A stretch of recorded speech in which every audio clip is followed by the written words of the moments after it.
de la ville et je visite un peu. Voilà. Ah d'accord.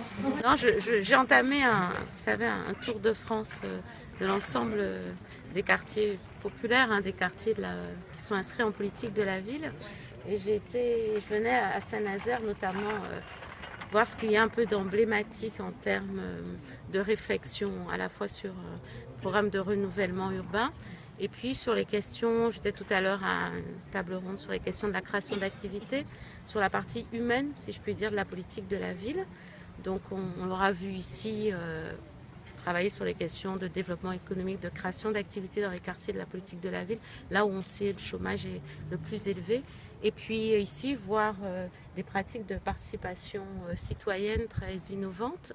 C'est un des enjeux de la politique de la ville aujourd'hui, qui s'est traduit au travers la création de conseils citoyens, mais aussi de méthodes innovantes pour que les habitants participent à la transformation physique de leur quartier. Parce qu'on a eu peut-être ce déficit dans l'ANRU 1.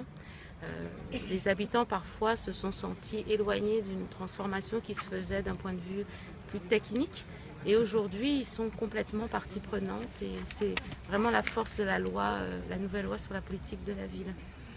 Et puis, vous savez, on va rentrer dans une phase, le Premier ministre l'a annoncé la semaine dernière, d'accélération des programmes de renouvellement urbain. Nous sommes en train de travailler sur un plan d'accélération. Et donc, ça me permet de voir aussi la situation sur le terrain pour préparer aussi ces futures conventions avec l'ANRU. Qui est là, donc ça change l'évolution. Ça va, vous êtes tranquille chez vous? D'accord, très bien. Il n'y a pas d'histoire. Pas de soucis. Parfait. Bon, bonne journée. Merci de même. Allez, on fait notre petit tour. Ouais. Merci.